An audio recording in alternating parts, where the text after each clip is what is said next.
말씀을 가지고 악의 평범성을 극복하라 라는 제목으로 여러분과 함께 말씀 나누겠습니다. 여러분 혹시 제노사이드라는 단어를 혹시 들어보신 적 있으십니까? 제가 사전을 찾아보니까 국민, 인종, 민족, 종교 따위의 차이로 집단을 박해하고 학살하는 행위라는 정의가 내려져 있더라고요. 예, 맞아요. 과거로부터 이런 끔찍한 제노사이드 이런 범죄가 이런 악행들이 굉장히 많이 있더라고요. 제가 이제 사례를 좀 찾아보니까 시대마다 끊이지 않다라는 것을 제가 이제 확인하게 됐습니다. 그러면서 이제 근현대에 와서는 이런 제노사이드 집단 학살이 언제 일어났나 한번 보니까 여러분도 다 아시는 내용들일 거예요. 1945년도에 있었던 여러분 독일 나치에서 유대인들이 집단 학살을 당하잖아요. 홀로코스트라 얘기하는데 무려 800만 명이 죽었다라고 합니다. 자, 그런가 하면 이제 1975년에는 여러분 우리 올해 작년에 이제 단기 선교 다녀왔던 캄보디아, 예, 그 땅에 170만 명이 죽었다고 하더라고요. 그래서 킬링필드 다 이름을 아실 거라 생각합니다. 그리고 이제 1994년도에는 르완다의 대학살이 있었는데 그때는 아마 짧은 기간으로 보자면 가장 짧은 기간에 가장 많은 사람이 죽었던 학살이라고. 그래서 세계적으로 1일 그 죽은 사람의 만약에 수를 평균 내보면 가장 많은 사람이 죽었던 학살이라고 이야기하는 르완다 학살은 100일 만에 80만 명이 죽었다라고 하더라고요. 근데 이것은 그 다수의 후치족이라는 족이 있는데 소수의 투치족, 토치입니다. 그래서 투치족을 80만 명을 죽인 사건이다라고 하더라고요. 제가 작년에 캄보디아 단기 선교를 이제 같이 갔다 오지 않았습니까? 근데 단기 선교 도착하고 바로 그 첫날에 뭘 했냐면 그 캄보디아 시내에 있는 투옹슬랭 학살 기념관이라는 곳이 있더라고요. 그래서 거기를 이제 저희가 다 같이 한번 둘러보고 탐방하는 시간을 가졌었습니다. 근데 그 안에 있는 기록물들, 그 안에 있는 내용들을 제가 보면서 들었던 마음이, 아니 어떻게 사람이 이렇게 잔인할 수 있는가, 그리고 야, 사람이 이렇게 무서울 수 있구나라는 것을 제가 이제 깨닫게 됐었는데요. 정말로 많은 사진들과 기록물들이 남아 있는데 그 사람들의 시신이었던 그 남아 있는 유골들 있잖아요. 그런 것들도 다 돼 있고 고문을 어떻게 했으며 사람을 어떻게 막 죽였는지 사진도 있고 또 죽은 사람들도 있었는데, 제가 그 중에 가장 기억에 남은 사진 중에 하나가 있습니다. 그 사진이 뭐냐면, 제가 그 사진 보면서 이게 아이러니하기도 하고 또 어이가 없기도 하고 또 화가 나기도 하고 또 슬프기도 하고, 예, 그랬던 사진인데, 그 사진 뭐냐면, 일단은 그 당시에 이 캄보디아 킬링필드는 그 캄보디아의 그 크메르루즈라는 정권의 가장 대표가 이제 폴포트라는 사람이었대요. 근데 그 폴포트라는 사람이 이제 그 많은 사람을 다 죽이게 됐는데, 일단은 그 사람이 뭘 했냐면 지식인이다라고 생각되어지는 사람, 우리말로 얘기하면 가방끈이 좀 길다 하면 다 죽였대요. 그래서 교사, 경찰, 공무원, 종교인들 뿐만 아니라요, 여러분 심지어는 시계를 볼 줄 알면 죽였대요. 더 나아가서 안경을 쓰고 있다 그럼 죽였대요. 또 저는 참 감사했는데, 죄송해요 이렇게 감사할 건 아닌데, 뭐냐면 피부가 하얘도 죽였대요. 그러니까 무슨 얘기냐면, 일단 좀 지식이 있어 보인다라고 보인다 그러면 다 죽여버렸다라고 얘기를 하더라고요. 그래서 그 이제 학살 기념관에 보면 그 죽은 사람들 그 어떻게 보면 다 당한 사람들의 사진이 이렇게 쭉 걸려 있는데, 그 한켠에 이제 저 사진이 뭐냐면, 제가 사진을 찍어온 건데, 저 사진이 저게 제일 기억에 남았던 사진이거든요. 근데 저게 뭐냐면 그 폴포츠 그 크메르루즈의 간부들 사진이에요. 근데 저 보시면 이제 뭐 잘 보이실지, 얼굴 표정도 잘 안 보이실 수도 있을 것 같은데, 일단은 자기네들은 외제차를 타고 다니는 거예요. 왜냐면 그 캄보디아에선 차를 생산할 수 없는데 차를 수입해서 자기네들은 그 차를 타고 다니고, 또 여러 사람들 중에 저 중간에 보면 한 사람이 있는데 그 사람이 안경을 쓰고 있어요. 그리고 그 안경을 쓰고 웃고 있는 거예요. 아까 제가 말씀드렸죠. 안경을 쓰고 있으면 다 어떻게 했다고요? 죽였다고요. 근데 자기는 안경을 쓰고 웃으면서 다른 사람들, 안경 쓴 사람들 죽인다라는 이 사건이, 이 일이, 전 저 사진이 정말 와, 어떻게 이럴 수 있을까라는 생각이 드는, 진짜 너무 한편으로 슬프고 안타까운 그런 마음이 들어서 제가 저 사진을 하나 남겨놨었는데요. 그런데 단순히 킬링필드만이 아닙니다. 제가 사실 이번에 설교 준비하면서 좀 몇 가지 찾아보니까 이 르완다 대학살 사건 중에는 더 놀라운 이 이야기가 있더라고요. 그게 뭐냐면 그 아까 말씀드렸던 후티족이 그 투치족을 죽였다고 제가 말씀을 드렸잖아요. 그런데 그 대학살에 참여했던 사람들 중에 여러분 카톨릭 성당의 사제와 신자들도 있었다라는 거예요. 제가 이게 너무 놀랐어요. 왜냐하면 그 투치족 사람들이 그렇게 집단 학살을 당하게 있으니까 안전한 곳을 찾아다녔을 거잖아요. 근데 이 사람들 생각에는 성당은 안전할 거라 생각했다는 거예요. 왜냐하면 지금도 우리도 그러겠지만 세상에서 다 용납받지 못해도 여러분 교회에서 예수 그리스도 안에서는 우리는 다 용납받은 사람들이잖아요. 예수 그리스도의 사랑을 받은 사람들이잖아요. 그리고 우리는 저도 그렇지만 예수 그리스도의 사랑을 전파하잖아요. 예수 우리를 사랑하셨듯이 우리 사랑합시다. 사랑해야 됩니다. 서로 사랑하라. 원수도 용서하라. 이런 말들을 우리는 너무 많이 설교로 말씀으로. 근데 카톨릭도 마찬가지로 똑같은 성경을 쓰고 있거든요. 사제들도 똑같은 것들을 설교했을 거잖아요. 자, 그러니 이 투시족 입장에서는 가톨릭이 성당이야말로 안전한 곳이다 해서 수많은 사람들이 찾아왔답니다. 그랬는데 그 수많은 사람이 찾아왔을 때 이 후티족에 있는 사제들과 그 신자들이 여러분 정글에 가면 마테체라는 이 커다란 칼 혹시 아세요? 그 칼로 사람들을 다 쳐 죽였다는 거예요. 심지어 창을 만들어서 창으로 사람을 다 죽이고, 그럼에도 불구하고 너무 많은 사람들이 몰려들었어요. 이 사람을 다 죽일 수 없으니 어떻게 했냐면 여러분 성당에다 그 사람들 다 밀어넣고 문을 잠그고 불태워 죽였대요. 우리나라에도 제암리 사건이라는 거 혹시 기억하십니까? 똑같은 사건이 한 번 있었는데 인원은 제암리는 한 30명 정도였거든요. 여기는 무려 이렇게 해서 죽은 사람이 뭐냐? 그 성당 하나에만 5,000명이 넘는 사람이 죽었다. 근데 그 일에 누가 했다고요? 사제들이 했다는 거예요. 신자들이 그렇게 했다라는 것에 제가 정말 너무 놀랐어요. 아니 어떻게 예수님의 사랑을 이야기하고 정말로 사랑을 받았다고 이야기하는 그 사람들이 어떻게 그렇게 할 수 있는가라는 생각이 들었던 거죠.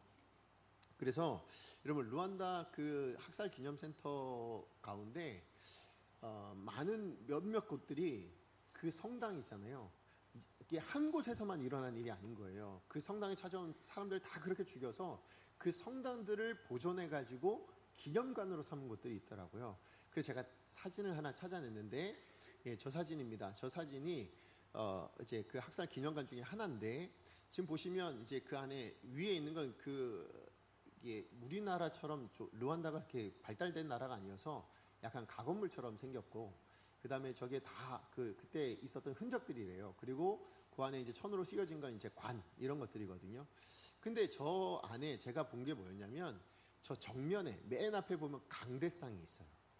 그리고 그 강대상 위에 여러분 보시면 보라색 천이 하나 올려져 있는데 거기에 글씨가 써 있는데 그 글씨가 뭐라고 써 있었냐면 르완다어로 내가 너를 알고 내가 나를 알면 너는 나를 죽일 수 없다. 이렇게 쓰여 있다는 거예요. 여러분 이게 무슨 의미인가? 제가 그래서 좀 잘 찾아보 해보니까 이게 뭐냐면 네가 만약에 너 자신이 사람인 줄 알고 또 네가 내가 사람인 줄 안다면 사람된 네가 사람된 나를 죽일 수 없다. 이런 의미인 거예요. 그러니까 무슨 얘기냐면 너는 나를 사람 취급하지 않았다 이런 의미인 거죠. 근데 실제로 여러분 그 당시 후치족 이 사람들이 여러분 지금 유튜브에도 그 영상이 있더라고요. 뭐냐면 그 당시에 사람들을 선동하기 위해서 방송을 했어요. 루안다에 1994년도니까 그때 그 투치족 사람들, 그 소수민족 대학살을 해야 됐던 그 사람들을 향해서 뭐라고 불렀냐면 바퀴벌레라고 불렀어요. 그래서 그 방송에 나와요. 바퀴벌레를 죽여야 된다고, 박멸해야 된다고. 그래서 하나도 남기지 말고 다 죽여야 된다고 그런 식으로 방송을 하는 거예요. 심지어 홀로코스트 때는 독일 나치 이 사람들이 유대인들을 뭐라고 불렀냐면 바이러스, 아니면 기생충 이렇게 불렀다는 거예요. 자, 그러니까 무슨 얘기냐면 사람이 사람으로 생각하지 않을 때죠. 그 사람의 인격을 무시할 때 뭡니까? 그렇게 끔찍한 일을 자행할 수 있다라는 것이죠. 다른 말로 이야기하면 사람을 사람으로 보는데 어떻게 이런 일을 일으킬 수 있냐라는 것이죠. 여러분 홀로코스트든지 아니면 킬링필드든지 아니면 뭐 루안다 대학살이든지 여러분 모두가 아마 똑같을 거라 생각합니다. 저도 저 자료 보면서 정말 들었던 많은 마음들이 뭐냐면 사람이 어떻게 이럴 수가 있냐, 사람의 탈을 쓰고 어떻게 저렇게 잔인할 수가 있냐라는 생각이 제 마음에 정말 많이 들었는데 근데 제가 자료를 찾다가 책 한 권을 제가 발견하게 됐는데 그 책이 독일 철학자가 쓴 한나 이렌트라는 분이 쓰신 아렌트라는 분이 쓰신 그 악의 평범함이에요. 오늘 제가 설교 제목으로 잡았던 그 책 제목이 악의 평범함이거든요. 이 책이 뭐에서 쓴 거냐면 홀로코스트의 그 전범이었던 사람을 전범 재판에서 재판하는 과정 가운데 있었던 일을 가지고 그 내용을 쓴 거예요. 근데 그때 이 분이 뭘 얘기하냐면 그 전범, 그 악한 정말 이런 만행을 저지른 그 사람들이 전부 악마 같은 사람들이 아니라는 거예요. 무슨 얘기냐면 딱 봤을 때 야 진짜 악마 같아가지고 야 진짜 저 사람 범죄자야 아니면 진짜 악마 같은 모습으로 나타나서 그렇게 일을 벌인 것이 아니라 이 사람들이 전부 다 이 일이 있기 전까지는 다 뭐였을까요? 내 이웃이었다라는 거예요. 예, 그냥 평범한 이웃 아니면 평범한 가장 아니면 평범한 가족 이런 사람들이었는데 그 사람들이 돌변해가지고 뭐예요? 이 수많은 악행들, 이 놀라운 너무나도 처참한 이런 일들을 저질렀다라는 것이죠. 그러면서 이 철학자, 이 아렌트 철학자가 뭘 얘기하냐면 악의 평범함이에요. 무슨 얘기냐? 누구나 다 이런 악을 저지를 수 있다. 누구나 다 이런 범죄를 저지를 수 있다.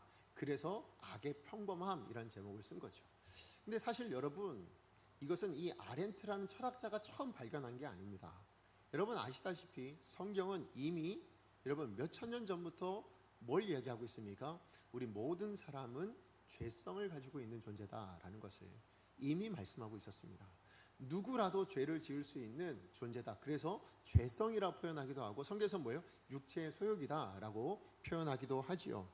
예, 맞아요. 오늘 본문에 지금 보시면 사도 바울이 겪은 이 사건이 하나 나오는데 그 사건 안에 보시면 바로 이런 죄성을 가지고 있는 사람들의 그 악의 평범성의 어떤 단면을 우리가 확인할 수 있게 되어집니다.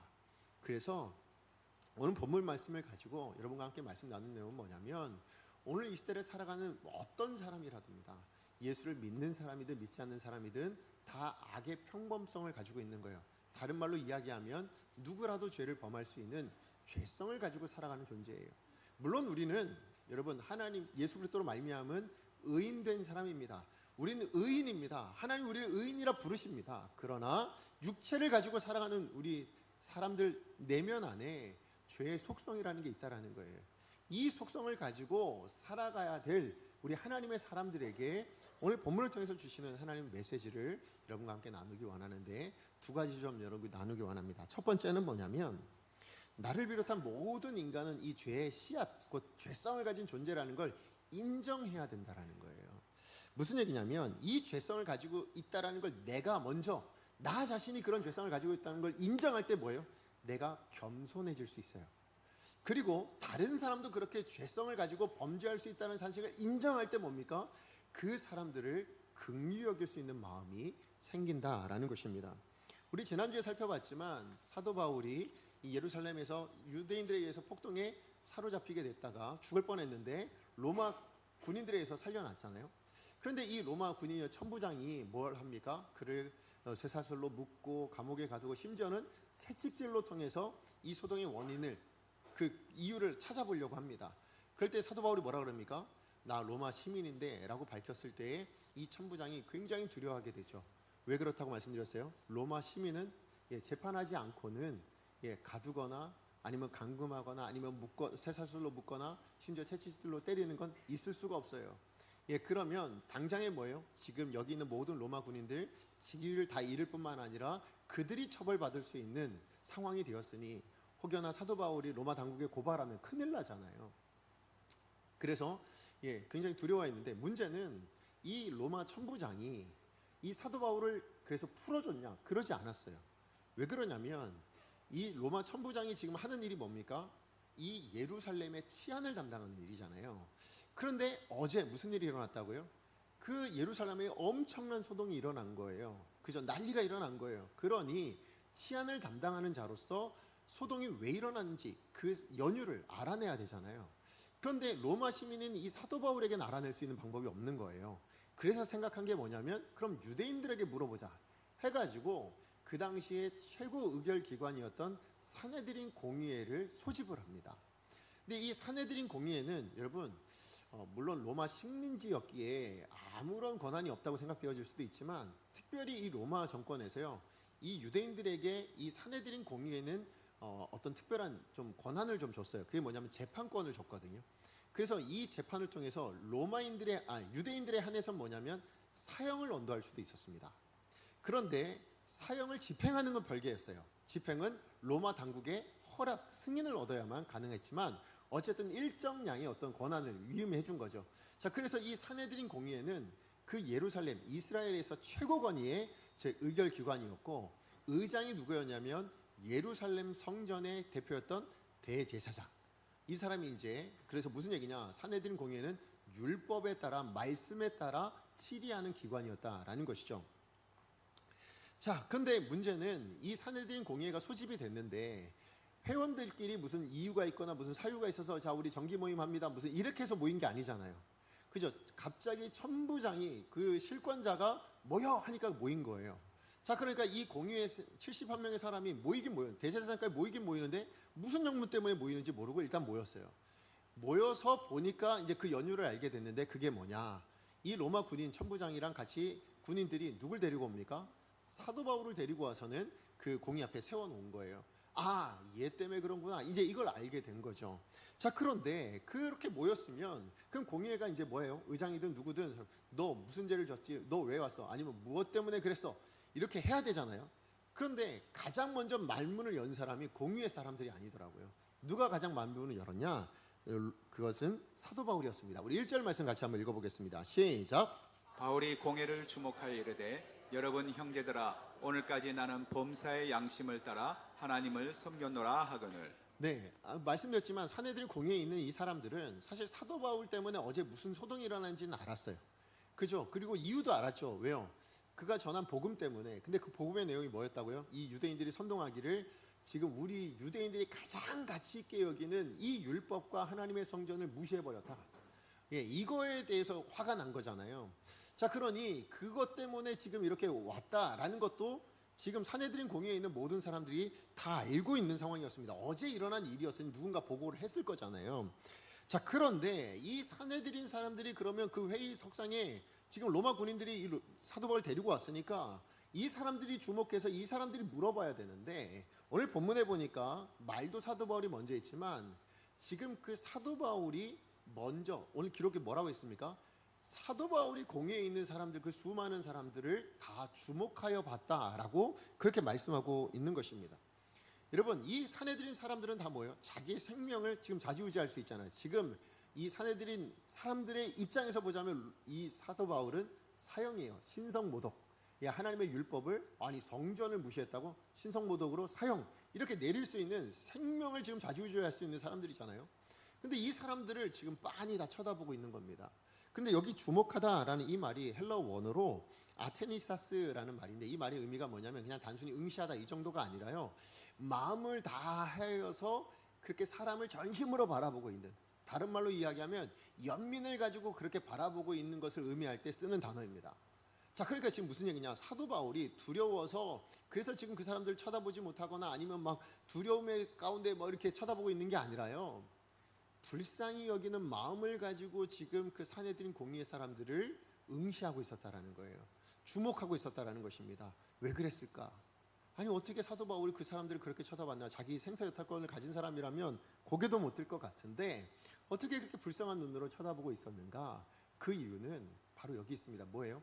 이 사람들이 지금 자기를 잡아 죽일 수 있는 권세를 가지고 있긴 하지만, 그러나 뭡니까? 사도 바울의 입장에서 보자면 죄인들인 거예요.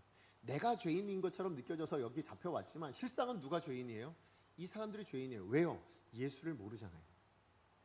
예수를 알지 못해서, 구원을 받지 못해서 결국 죽을 수밖에 없는, 영원한 형벌을 받을 수밖에 없는 그런 죄인들이었단 말이에요. 그러니까 너무 불쌍해 보이는 거예요. 이 사람들이야말로 뭐가 필요한 사람들? 복음이 필요한 사람들인데, 이 사람들이야말로 예수를 알아야 될 사람들인데 지금 그 일로 말미암아 지금 자기를 이렇게 죽이려고 하는 상황 가운데 와 있는 이 모습 자체가 너무 불쌍해 보인 거예요. 그래서 여러분, 이 사도 바울의 심정을 여러분 그래서 뭐라고 표현했냐면, 이 사내들인 공회에 있는 사람들을 뭐 존경하는 뭐 공회 회원 여러분 이렇게 부르지 않아요. 뭐라고 부르고 있는가 한번 보세요. 뭐라고 부릅니까? 여러분 형제들아, 이렇게 불러요. 이게 무슨 의미냐? 무슨 의미일까요? 그냥 심판자, 권세자 이러면 뭐 그래서 잘 보여야 되면 막 높여드리고 이럴 것 같은데 그게 아니에요. 지금 뭐예요? 불쌍히 보고 있단 말이에요. 왜 불쌍히 보냐? 이 사람들은 내 형제 같은 사람들인데 그럼에도 불구하고 뭐예요? 구원받아야 될 형제인 거예요. 예, 지금 예수로 말미암아 그 십자가의 복음으로 말미암아 구원받아야 될 그 죄에서 노임을 받아야 되고 사망에서 노임을 받아야 될 바로 그 형제들이었단 말이에요. 그러니까 불쌍히 여기는 마음으로 내 동족인데 내 골육 친척인데 라는 마음으로 불쌍히 여기는 마음으로 주목하고 있었다라는 것이죠. 예, 맞아요. 여러분, 내가 죄인인 줄 알면, 그죠? 그리고 세상 사람들도 그 죄 가운데 있는 줄 알면 뭐예요? 겸손해질 뿐만 아니라 여러분 불쌍히 여길 수 있게 됩니다.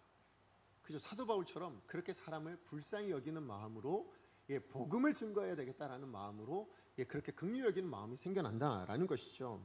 하지만 만약에 내게 있는 죄성을 망각해버리면 어떻게 될까요?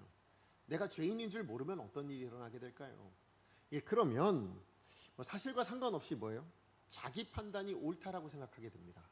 그죠? 난 틀리지 않았어. 나는 내가 무슨 잘못한 것도 없는데 라는 생각에 내 말이 맞는 거지 라는 생각에 여러분 오만한 마음을 갖게 된다라는 것입니다. 그래서 뭐 지식, 경험 아니면 어떤 지위, 그러나 이 모든 것들을 다 갖췄다 할지라도 그 내면이 어떻게 되냐면 붕괴될 수밖에 없어요. 다른 말로 얘기하면 인격이 망가질 수밖에 없습니다. 내가 죄인인 줄 모르고 그렇게 오만하게 되어지면 결국 인격이 망가져요. 겉모습은 어떨지 몰라도 그 속은 망가지게 된다라는 것입니다. 지금 사도 바울이 사내들인 이 공의 앞에서 지금 겸손하지만 비굴하진 않았어요. 왜냐? 저를 좀 살려주세요. 아니면 제가 이런 이유 때문에 그래서 이렇게 얘기해서 이렇게 얘기하지 않아요. 오늘 본문에 보니까 1절에 사도 바울이 뭐라고 얘기했냐면 지금 여러분이 나를 이렇게 심판하러 날 모았지만 그러나 여러분이 판단하고 있는 내 삶 이 전체는 뭐라고 얘기합니까? 신앙 양심을 따라 하나님을 섬긴 거였습니다. 이 얘기하죠. 그러니까 무슨 얘기냐면 내가 복음 증거한 거예요. 하나님을 섬기는 마음으로 그렇게 한 거예요. 여러분이 그렇게 나를 싫어하고 나에게 이렇게 정죄하고 있는 이 모든 것들은 실상은 하나님을 섬기기 위한 하나님께서 시키셔서 그 하나님의 종으로서 감당했던 일입니다. 지금 그 얘기를 하고 있는 것이죠. 자, 그래서 이 얘기를 들은 공의 의장이었던 대제사장 아나니아가 뭐라고 이야기하는가 보시죠. 2절 말씀입니다. 같이 한번 읽어보겠습니다. 시작. 대제사장 아나니아가 바울 곁에 서 있는 사람들에게 그 입을 치라 명하니. 자, 이게 무슨 얘기냐? 여러분, 대제사장 하면 율법을 잘 알까요, 모를까요? 가장 잘하는 사람이겠죠. 예를 들어 지금 이 자리에 있어요. 자, 이 자리에 있으면 목사는 그래도 여러분 생각엔 말씀을 잘 아는 사람이라고 생각하세요? 모르는 사람이라고 생각하세요? 아는 사람, 나보단 좀 많이 알겠지. 일단 그렇게 생각하실 거잖아요. 그죠? 여러분, 그 당시에 대제사장이라면, 제사장 중에서도 대제사장, 유일하게 한 명 있는 사람이에요. 이 대제사장이라면 누구보다 율법을 잘 알고 그래서 다른 백성들까지 가르칠 수 있는 사람이자 더 나아가서 그 율법을 말하면서 가르치면서 자기는 안 지키면 여러분 대제사장으로 인정해 줄 수 있을까요? 그럴 수 없잖아요. 제사장 시절부터 율법을 가르치긴 가르치는데 자기는 그렇게 안 살아. 그럼 대제사장이 될 수 있을까요? 그럴 수 없겠죠. 그러니 율법을 얼마나 열심히 지켜냈던 사람일까요? 자, 그런데 그런 대제사장이 율법을 잘 알고 율법을 누구보다 잘 지키고 더 나아가서 사내들인 공의에는 무엇을 기준으로 치리한다고요?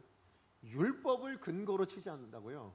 하나님의 말씀을 근거로 치리하는 가장 최고의 의결기관의 의장입니다. 지금 대제사장이. 그런데 그 대제사장 아나니아가 지금 바울의 곁에 있는 사람에게 뭐라고 얘기했다고요? 그 입을 치라라고 얘기했다라는 거예요. 여러분, 이게 왜 문제가 되냐면 여러분 당시에 율법을 따르면, 말씀을 따르면 한 사람을 죄인으로 정죄하려면, 죄인으로 증명하려면 두세 사람의 증인이 있어야 됐어요. 그래서 이 사람이 이런 죄를 저질렀습니다. 예, 맞습니다. 저 사람 그 죄 저질렀습니다. 했을 때 뭐예요? 그 사람은 죄인이 되고 그에 따라 뭘 할 수 있어요? 형벌을 내릴 수 있는 거예요. 만약에 두세 사람은 증인이 없다. 그럼 어떻게 됩니까? 그러면 무죄인, 죄를 짓지 않은 사람으로 인정했단 말이에요. 그게 율법이었다고요. 그게 하나님의 법이었다고요. 전통적으로 그렇게 해왔단 말이에요. 자, 그런데 그것을 모를 리 없는 대제사장이 지금 재판도 하지 않고 그의 무엇이 잘못되어 있는지 증인들도 지금 묻지도 않고 뭡니까? 바로 그냥 그 입을 치라라고 했다라는 것입니다. 게다가 지금 입을 치는 행위는 유대인들에게 있어서 최악의 인격 모독이었습니다. 무슨 얘기냐면 이것은 저 입을 막아서 뭐요? 들을 가치가 없다라는 거예요. 그죠? 저 인간의 말은 들을 가치조차 없어 라고 생각해서 그 입을 치라 명령하는 것이기 때문에 유대인들에게 있어서는 가장 최악의 인격 모독이 입을 치는 행위였습니다. 자, 그러니까 지금 이 대제사장 아나니아는 사도 바울의 지금 잘못을 따져보지도 않고 뭡니까? 그의 인격을 완전히 짓밟아 버리고 있는 모습을, 그 폭력을 행사하고 명령하고 있다라는 것입니다. 그렇다면 대제사장은 왜 그랬을까요? 이 아나니아가 율법을 모르는 것도 아닌데 누구보다 율법을 잘 알고 그 율법대로 지금 치리하려고 재판하려고 모인 그 산헤드린 공의회 장소에서 왜 이렇게 율법을 어기는 행동을 했는가? 왜 사도 바울의 말이 진짜인지 아닌지 진실인지 아닌지 확인조차 하지 않았는가? 왜 그랬을까요? 그것은 사도 바울에 대한 이야기를 이미 좀 들었거든요. 뭐라고요? 이 폭동이 일어난 계기가 뭐라고요? 저 사도 바울은 그리스도를 따르는 사람인데 유대교의 핵심 가치인 율법과 성전을 무시했던 사람이다 라는 그 말을 들으면서 뭐예요? 저 인간 저거는 그리스도 따르는 사람이라고. 그래서요, 여러분 그 당시에는 그리스도인이라고 부르지도 않았어요. 원래는 나사렛 사람들 이렇게 불렀어요. 가장 천한, 그래서 예수님이 그 나사렛 출신이잖아요. 그래서 그 나사렛 이단을 따르는 사람들 해가지고 나사렛 사람들이라고 불렀거든요. 자, 그러니 이단인 거예요. 이 사도 바울은. 그러니 그 인간은 인간이 아니라 생각한 거예요. 예, 그 이단, 더 이상 말 들을 가치도 없는 그런 인생이다라고 생각했기 때문에 유죄 여부를 묻기도 전에 그냥 폭력을 행사했다라는 것입니다. 예, 맞아요. 여러분 대제사장이에요. 산헤드린 공의에 있는 사람들도 다 나름 지도자들이란 말이에요. 자기 자리에서 최고의 학식을 가지고 최고의 모습들을 드러냈겠죠. 여러분 대제사장하면 그죠? 의복도 어땠을까요? 화려하고 약간 우리 다르다, 거룩하게 이렇게 보이지 않겠어요? 마치 제가 성찬신 할 때 가운 입고 있는 모습처럼 그렇게 달랐을 것이고, 또 말하는 거나 행동하는 거나 이런 것들도 다른 사람과 달랐을 것입니다. 또 언제나 율법을 이야기하고 언제나 그 율법을 지키려고 애쓰는 그런 모습들, 예, 그것 때문에 저 사람 굉장히 성숙해 보이고 뛰어나 보이고 대단한 인물처럼 보였을지 모르겠습니다. 그런데 그의 겉모습과 달리 그 내면은 어땠습니까? 그 내면, 그 인격은요, 얼마나 부실한지, 얼마나 악한지가 여실히 드러나게 되었다라는 것입니다. 예, 지식 아니면 지위, 명예, 당대 최고의 위치에 있었을지 몰라요. 대제사장이니까. 그렇지만 그의 인격이나 사람 됨됨이는 뭡니까? 사도 바울의 책망, 뭐라고 책망했어요? 회칠한 담이라고 이야기하죠. 무덤이라는 의미예요. 무슨 얘기예요? 예, 겉은 번지르한데 내면은 뭐예요? 썩어 있다라는 거예요. 예, 그런 인생이다라고 이야기하고 있는 거죠. 그래서 예수님께서도 마태복음 12장 34절 35절에 이런 말씀을 남기셨어요. 우리 같이 한번 읽어보겠습니다. 시작. 독사의 자식들아, 너희는 악하니 어떻게 선한 말을 할 수 있느냐? 이는 마음에 가득한 것을 입으로 말함이라. 선한 사람은 그 쌓은 선에서 선한 것을 내고 악한 사람은 그 쌓은 악에서 악한 것을 내느니라. 지금 이게 무슨 얘기냐면 예수님께서 말씀하시는 게 지금 겉으로 쌓아 나가는 거 물론 그것도 중요하지, 겉으로 드러나는 모습 그것도 중요하지, 그러나 예수님이 더 중요하게 보고 계시는 게 있습니다. 중심에서 무엇을 쌓고 있느냐를 더 보고 계신다라는 거예요. 이게 무슨 의미냐면 여러분 중심이 선하지 않은데 겉으로 드러나는 건 선하다, 이걸 뭐라고 얘기해요? 위선이라고 얘기하잖아요. 그걸 선하다고 말하는 사람 아무도 없어요. 여러분 아무리 행동이 선해 보여도요, 그 동기가, 그 내면이 악하면 그걸 아는 사람은 그 행동을 보고 선하다라고 말하는 사람 아무도 없습니다. 위선적이라고 이야기하고 악하다고 이야기할 뿐이에요. 그걸 하나님이 모르시지 않잖아요. 예수님 모르시지 않잖아요. 그렇기 때문에 진짜 나타나는 행위도 선하지만 그러나 그것이 진짜 선한 것이 되고 하나님이 인정하시는 선함이 되려면 무엇부터 쌓아야 되는 거예요? 내면부터 쌓여 있어야 돼요. 뭐가요? 선한 것이 쌓여 있어야 된대요. 다시 얘기하면 우리 신앙 인격이 우리 내면에 쌓여 있을 때 그 인격에서 뭐가 나오는 겁니까? 하나님이 인정하시는, 그야말로 하나님이 기뻐하시는 신앙 생활이 가능하다. 그 이야기를 하고 계시는 거죠. 예, 맞아요. 여러분, 내 생각, 내 뜻이 옳습니다 라고 여기는 사람들이 있다면, 예, 그래서 다른 사람들은 틀렸어, 아니야, 뭐 들을 필요도 없어, 이런 사람들이 있다면 어쩌면 이 시대에 여러분 오늘날의 아나니아 같은 사람일 수 있는 거예요. 문제는 그런 아나니아 같은 사람이 우리 주변에 사실 많다라는 게 문제죠. 무슨 얘기예요? 나와 생각이 다르고 가치관이 다른 뭡니까? 그러면 상대방의 말은 들을 생각조차 하지 않아요. 그냥 말을 끊어버리든 들을 필요 없다고 얘기하든, 예, 그러면서 아예, 예, 그냥 다르게 그냥 아예 인격을 무시해버리는 그런 아나니아 같은 그런 사람들이 우리 주변에도 많고, 솔직히 우리도 그렇게 산 적이 많았잖아요. 그죠? 우리 스스로가 그렇게 살았던 적이 많지 않았냐라는 것입니다. 그러므로 우리가 기억해야 됩니다. 여러분, 저와 여러분 우리 모두는 다 뭐예요? 죄성을 가지고 있는 사람들입니다. 우리는 의인이긴 하지만 죄성은 여전히 우리 내면에 있다라는 거예요. 그러니까 그럼 목사님 뭐 우리 어차피 죄성 가지고 있는데 그냥 아나니아처럼 사는 게 당연한 거 아니에요? 아니요, 그걸 당연하게 여겨선 안 된다라고 말씀하고 계시는 거죠. 오히려 하나님 앞에서 우리 신앙 양심을 따라 뭡니까? 예, 나의 생각이나 판단에 대해서는 겸손하게, 그죠? 겸손함으로 드러내고, 타인의 잘못에 대해서, 타인의 연약함에 대해서 뭡니까? 심지어 그것이 나한테 손해를 주고 나를 핍박하는 일이라 할지라도 뭐라고? 사도 바울처럼 긍휼히 여길 수 있고 불쌍히 여길 수 있는 그런 마음으로 사람들을 대하고 용납하고, 예, 받아줄 수 있는 오늘 이 시대에 사도 바울과 같은 사람들이 되어주시기를 간절히 축복합니다. 이게 하나님께서 우리 가운데 요청하시는 바예요. 오늘 이 말씀을 통해서 우리 가운데 요구하고 계시는 하나님의 메시지인 것입니다. 자, 그런가 하면 두 번째로 오늘 본문을 통해서 주시는 메시지 두 번째는 뭐냐면, 세상은 네 편, 내 편을 가르는 진영 논리에 붙들려 있다는 걸 우린 반드시 기억해야 됩니다. 그러나 여러분, 성도는 어느 편에 서야 될까요? 네 편일까요? 내 편일까요? 하나님 편에 서야 되는 거죠. 그죠? 지금 공의의 사람들은 죄의 유무를 판단하지 않았어요. 그리고 입을 치라 명령하고, 예, 그렇게 사도 바울을 무시하고 그의 인격을 완전히 짓밟아 버렸습니다. 그럼에도 그런 일을 당하는 사도 바울이 그 공의에 있는 사람들을 막 화를 내고 같이 분노하고, 예, 그러면서 흥분하고 자제력을 잃어버렸냐? 그러지 않죠. 오히려 그들의 연약한 그 잘못한 부분은 분명하게 지적합니다. 예, 그래서 회칠한 남이라고 이야기하면서 그렇게 잘못해, 너 율법을 어기면서 왜 이렇게 재판하냐? 라는 것을 분명히 이야기합니다. 자, 그런데 그것으로 끝내지 않고요, 사도 바울이 뭘 하냐면, 지금 그 안에 보니까 사내들인 공의 안에 사두개파, 바리새파 이렇게 나뉘어진 것을 보고는 이걸 계기로 뭘 하냐면 예수를 때 복음을 증거하는 기회로 삼으려고 합니다. 자, 그게 6절이에요. 우리 6절 말씀 같이 한번 읽어보겠습니다. 시작. 바리새인인 줄 알고 공회에서 외쳐 이르되, 여러분 형제들아, 나는 바리새인이요 또 바리새인의 아들이라. 죽은 자의 소망 곧 부활로 말미암아 내가 신문을 받노라. 지금 사도 바울이 말하고 있는 죽은 자의 소망 곧 부활, 이거 누구 얘기하고 싶은 걸까요? 죽은 자는 거기 있는 사람들뿐만 아니라 우리 모두죠. 그죠? 우리 죽은 자에게 유일한 소망은, 예, 그 죽음에서 부활하신 분 한 분밖에 없어요. 그게 누구실까요?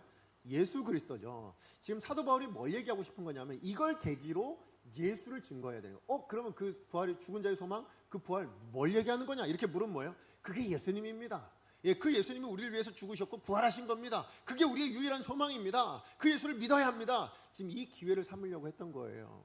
자, 그런데 문제는 사도 바울이 이 말 한마디를 던졌을 때에 공의회가 두 파로 나뉘어서 싸우게 됐다는 거예요. 자, 그게 7절이죠. 7절 말씀 같이 한번 읽어봅니다. 시작. 그 말을 한즉 바리새인과 사두개인 사이에 다툼이 생겨 무리가 나누어지니. 네, 이 다툼은 사실 단순히 지금만 일어났던 건 아닙니다. 원래 이 사두개인과 바리새인은요, 이렇게 사실 갈등이 있던 두 파였어요. 무슨 얘기냐? 이 사두개파는요, 여러분 예수님 탄생하기 한 200년 전에 이제 존재하게 된 건데, 그 이전에 다윗 시대에 사독이라는 대제사장이 있었거든요. 그래서 그들 이 사두개파는 그 사독의 우리 후예다 이렇게 생각을 했어요. 그래서 뭘 얘기하고 싶었냐면, 성전이 있는데 이 성전을 관리하고 책임지고, 그래서 이 성전에 대한 기득권을 가져야 될 사람은 누구냐라고 했을 때 뭐라고요?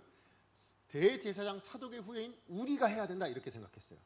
이게 왜요? 그 당시에 성전은 그야말로 권위 있는 곳이잖아요.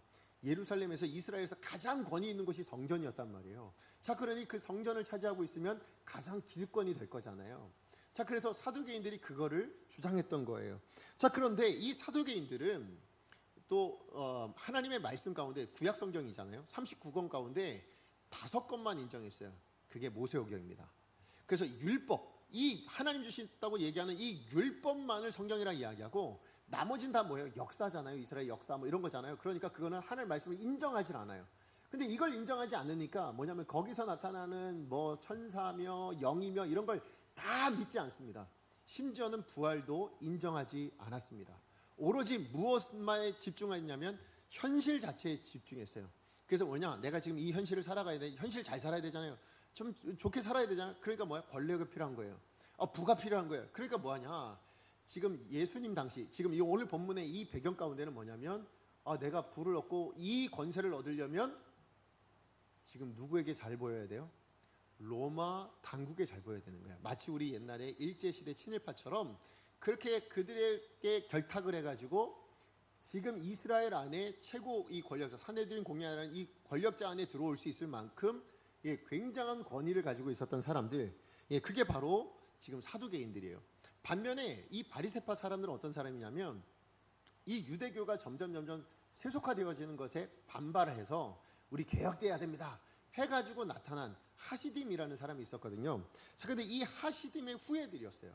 그래서 뭐냐, 우리는 구별된 사람들이라고 생각하길 원했어요. 그래서 바리새라는 의미가 뭐냐면 구별되다예요. 그래서 우리는 구별된 사람, 그래서 이 바리새파 이걸 굉장히 자부심을 가지고 좋아했어요. 그러면서 뭘 하냐면 율법을 온전하게 지켜야 되고 경건한 곳엔 가지 않으려고 하고 어떻게 해서든 구별된 것을 지키려고 굉장히 애쓰던 사람들이에요. 그러다 보니 여러분, 성경은 39권을, 구약 성경을 다 인정합니다. 그걸 다 인정하니까 뭐예요? 천사도 인정하고 영도 인정하고 부활도 인정을 했어요. 자, 그렇지만 결국 뭐예요? 사두개파랑은 부딪힐 수밖에 없는 거죠. 신앙적으로나 아니면 신학적으로나 아니면 삶의 어떤 모습으로나 번번이 부딪힐 수밖에 없었는데, 유일하게 이들이 함께 있을 수 있었던 건 뭐냐면 그 근간은 뭡니까? 이 두 파의 근간은 유대교잖아요. 유대교. 그러니까 이 유대교를 흔드는 것에 있어서는 한 목소리를 냈어요. 그게 누구였어요? 예수님이 그렇다고 생각했어요. 그래서 예수는 이 유대교를 근간을 흔드는 사람이다 라고 생각해서 이 사두개파와 이 바리새파가 날마다 그렇게 몇백 년 동안 싸우던 이 사람들이 한 목소리를 내서 저 사람을 죽여야 돼, 핍박해야 돼, 그리고 그를 따르는 사람들도 그렇게 핍박해야 돼 라는 것에는 동일한 목소리를 냈다라는 것입니다. 자, 그런데 지금 오늘 본문에 보시면 바로 지금 이 일 때문에 뭐예요? 늘 번번이 부딪혔지만 지금 그리스도를 따르는 사람, 그 복음에 대해서만큼은 일치하고 있었던 이 사람들, 같은 편이라고 생각했던 이 사람들이 지금 나뉘어지게 된 겁니다. 무엇 때문에요? 사도 바울이 나 바리새인인데 라고 얘기하면서 뭐라고 얘기해요? 부활을 얘기했단 말이에요. 이 말을 들으니까 뭐예요? 사도 바울이 바리새인이래, 부활 얘기했어. 그러면 누구 편? 바리새파 입장에서는 우리 편인 거예요. 자, 그런데 사두개파 입장에서 뭡니까? 저건 저쪽 편인 거예요. 저 인간 저거 안 그래도 지금 여기 모인 거 이거 지금 눈에 가신데 뭐예요? 게다가 바리새 쪽이라고 저거 죽여야 되겠어. 이래갖고 어떻게 됩니까? 바리새파에서는 사도 바울을 옹호하려고 하고, 그러나 사두개파에서는 뭐예요? 죽이려고 하고, 그러다 결국 누구끼리 부딪히게 된 거예요? 사두개파와 바리새파가 서로 부딪히게 된 거예요. 자, 우리 9절 말씀 같이 한번 읽어보겠습니다. 시작. 크게 떠들새 바리새인 편에서 몇 서기관이 일어나 다투어 이르되 우리가 이 사람을 보니 악한 것이 없도다.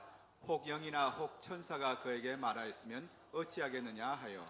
지금 이 바리새파 사람들이 하나 간과한 게 있어요. 뭐냐면 지금 사도 바울이 이야기하는 부활이 어떤 부활인지, 누구의 부활을 이야기하는지 이런 건 묻지도 않아요. 그죠? 그냥 단순히 뭡니까? 바리새인이래. 그리고 뭐예요? 지금 부활 얘기했어. 그러면 우리 편이지, 이렇게 받아들인 거예요. 만약에 사도 바울이 예수의 부활 얘기했으면 뭐예요? 그러면 똑같이 아마 그냥 사도 바울, 이 사두개파하고 바리새파하고 같이 또 공격했을 거예요. 그런데 그건 묻지도 않고 뭡니까? 그냥 들린 말, 그거 우리가 주장한다고 생각하는 그거 주장한 사람, 그럼 우리 편이지 해가지고 그냥 자기 진영으로 받아들인 거예요. 그래서 어떤 일이 일어났다고요? 큰 분쟁이 일어났다고 얘기합니다. 여기 성경에 나오는 이 큰 분쟁이란 말이 스타시스라는 말인데, 단순히 그냥 너 잘못했잖아, 네가 잘못했잖아 이렇게 말로 싸우는 게 아니라요. 여러분 주먹 다짐으로 싸웠다는 얘기예요. 다시 얘기하면 그만큼 뭡니까? 큰 폭력으로 엄청난 소동이 일어나게 되었다라는 것이죠. 결국 여러분 생각해 보세요. 산헤드린 공의의 사람들은 지금 이 사도 바울 문제 때문에, 예수 그리스도를 믿는 사람들의 이 복음 문제 때문에 마음이 뜻이 하나가 되어서 모인 사람들이에요. 그런데 그 중간에 뭐예요? 자기 진영의 논리에 갇혀버리니까 어떻게 됩니까? 자기 진영의 논리에 갇혀버리니까 같은 편이라고 여겼던 사람을 향해서도 뭐가 일어납니까? 폭력이 일어나게 되는 것을 보지요. 무슨 얘기냐? 세상의 진영은 영원하지 않습니다. 지금은 내 편이고 나랑 같이 뜻이 같은 것 같아서 그렇게 잘해주고 서로 막 웃고 막 이러지만, 언제 어느 때 어느 상황 어떤 문제를 가지고 뜻이 달라지게 되어진다면 또 어떻게 될까요? 다른 진영이 되는 거예요. 그것 때문에 또 싸우게 되어지고 결국 그걸로 폭력이 나타날 수밖에 없는 것이다 라는 것이죠. 게다가 지금 이 산헤드린 공의의 이 말씀을 보면서 제가 너무 안타까웠던 게 뭐였냐면, 지금 이 산헤드린 공의의 사람들에게 사도 바울이 하고 싶었던 게 뭐예요? 복음 증거하려고 이 얘기 꺼낸 거잖아요. 지금 예수 그리스도를 믿지 않아서 지금 이 사망, 이대로 죽으면 뭐예요? 영원한 지옥에 갈 수밖에 없는 사람들에게 이들을 구원하고 싶어서 복음 증거를, 다시 얘기하면 하나님께서 이 산헤드린 공의회를 모이게 하신 이유는 사도 바울을 통하여서 이 복음을 통해서 저들을 구원하고자 하는 하나님 아버지의 은혜가 있었던 거죠. 그런데 이 자기 진영 논리에 갇혀버리니까 뭡니까? 그 하나님의 은혜마저도 발로 걷어차버리는, 영원한 생명을 그냥 놓쳐버리는 그런 안타까운 일이 일어나게 되는, 이 어처구니 없는 결과가 나타나게 되었다라는 것입니다. 맞아요. 세상의 어느 진영도요, 이런 우리의 영원한 미래, 하나님의 은혜를 제공해 주지 못해요. 여러분 사두개파, 바리새파 이것만일까요? 아니요. 로마, 2000년 전 로마만의 문제일까요? 아닙니다. 오늘 이 시대도 그렇잖아요. 오늘 이 시대로 오면 우리 뭐 미국, 아니면 뭐 소련, 러시아, 중국, 아니면 또 우리나라 안에서도 뭡니까? 뭐 여러 정치색으로 인해서, 아니면 뭐 지역 혈연, 심지어 뭐 교회 안에서도 이런저런 것들로 다 자기 진영의 논리를 내세우거든요. 내 뜻, 나랑 동조하고 내가 맞으면 뭐예요? 그러면 내 사람, 내 편. 그러나 반대면 뭡니까? 서로 싸우고 헐뜯고 폭력을 행사하는 길을 서슴지 않는 그런 것이 여러분 이 세상입니다. 근데 그게 영원하냐는 거예요. 그게 영원할까요? 그러지 않다라는 거죠. 그 짧은 순간에도 나뉘어질 수 있고 갈라질 수 있고 서로 부딪힐 수 있는 것이 세상의 진영 논리라는 것입니다. 그러면 영원한 것은 뭐만 있을까요? 여러분 이 세상에 영원한 건 뭐가 있을까요? 영원한 건 딱 하나밖에 없습니다. 하나님의 말씀 외에는 없어요. 이 땅에 존재하는 어떤 것 가운데요, 어떤 피조물 가운데도요, 여러분 영원히 존재할 수 있는 건 이 하나님의 말씀 하나밖에는 없다라는 것입니다. 이 생명의 말씀, 이 변함없는 하나님의 은혜를 내 삶의 목적으로 삼지 않는다면 그럼 뭐예요? 내 삶도 흔들릴 수밖에 없는 겁니다. 그 세상의 진영 논리를 따라 우리가 살아가게 되어진다면, 저것이 옳고 이 세상에 저 생각이 옳고 저 생각이 옳다라는 것으로 우리가 살아가게 되어진다면, 그것이 바뀔 때마다 우리는 흔들릴 수밖에 없고 결국 부딪힐 수밖에 없다라는 것입니다. 그러므로 우리가 붙들어야 될 건 뭐냐? 오직 하나님의 그 말씀으로 살아가는 저와 여러분이 되어지기를 원합니다.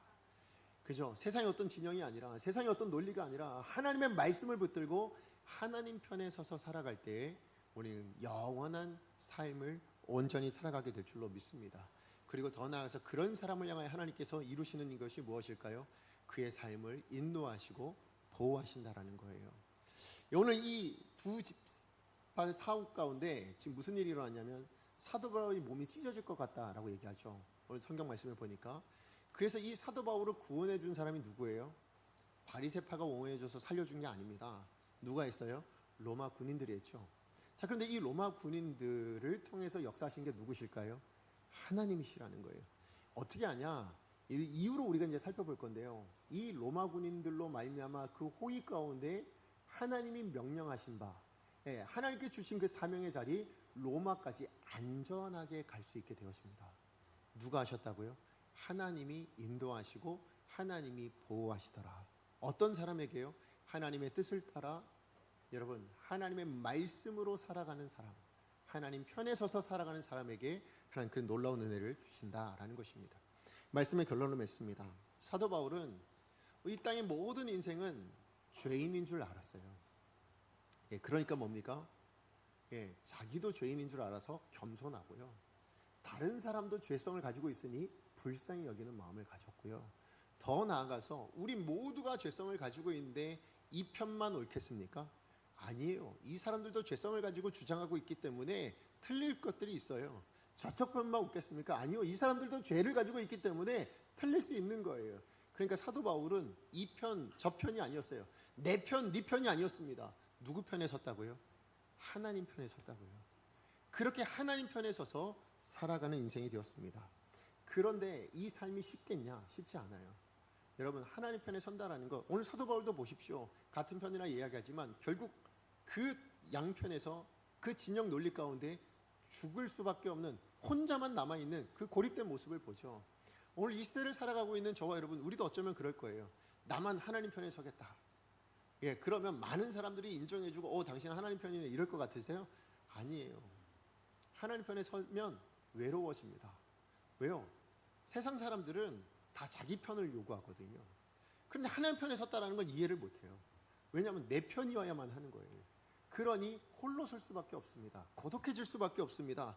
그런데요, 여러분, 그런 고독하다고 생각되어질 때 하나님께서 여러분의 믿음의 눈, 그 영의 눈을 열어주시면 오늘 사도 바울에게 일어난 이 놀라운 역사가 여러분 안에 있다는 걸 알게 되실 거예요. 11절 말씀입니다. 같이 한번 읽어보겠습니다. 11절 시작. 그날 밤에 주께서 바울 곁에 서서 이르시되 담대하라. 내가 예루살렘에서 나의 일을 증언한 것 같이 로마에서도 증언하여야 하리라 하시니라. 예, 지금 사도 바울 곁에 누가 계셨다고요?